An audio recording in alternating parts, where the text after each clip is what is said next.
It may seem that airlines are charging fees for everything from carry-on bags to seat assignments and even fresh air in the cabin. The average round-trip fare globally this year is expected to be $351, not including fees. Let's get this radio show up and running. I never wanted a job where I had a boss. That's why I used to always work in like warehouses, because my boss gave me a rough time. I could just get on a forklift and just like drive away from him. It naturally follows that if we can significantly reduce the number of unsafe acts that occur in the workplace, we will also significantly reduce the number of accidents. You know, a human can go on living for several hours after being decapitated.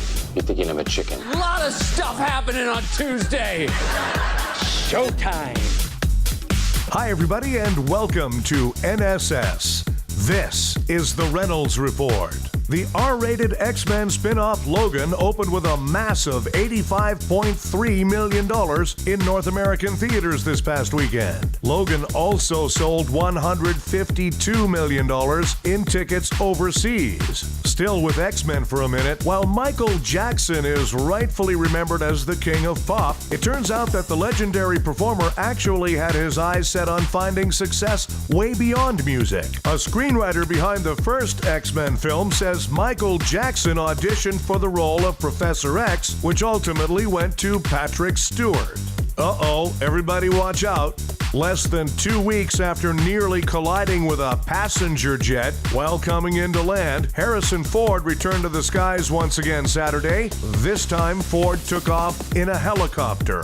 Verizon's got a new ad campaign, and it's all about going the extra mile for their customers these days. You know, like the time last year when Barry O. from D.C. asked Verizon to redo the phone system in Trump Tower. At Verizon, our customers reach out to us with requests all the time, and we're happy to help. Here's a letter we got last year from a Barry O. in D.C. asking our tech crews to overhaul the phone system in Trump Tower. We figured, sure, must be for business record-keeping purposes, so we wired that whole damn building's phones to record every single call onto a server stored at an H. Clinton's house in upstate New York. Easy peasy. Later in his letter, Barry says that he's especially interested in taping calls coming in from and made to Russia. To that, we say, duh, comrade.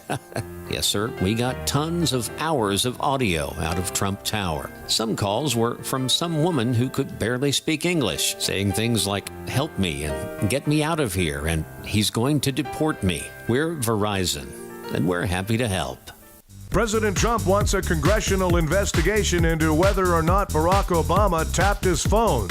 Though the wiretapping investigation will have to wait until Congress concludes its investigation into ratings of The Celebrity Apprentice.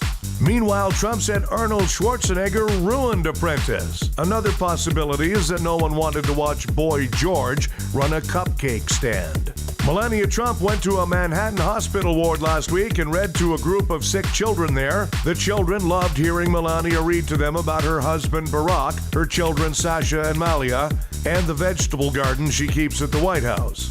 Pope Francis has asked that people consult the Bible with the same frequency as they use cell phones. And to encourage everyone to do so, a new version of the Bible will include more photos of pugs wearing bee costumes. The TSA is conducting a more comprehensive screening at airports. Asked what more comprehensive means, a TSA spokesman said, "You ever see The Last Tango in Paris?" On the bright side, you now get your prostate checked without a medical plan. The accountant behind the Oscars mishap is receiving death threats. People, please, he's an accountant. He died a long time ago.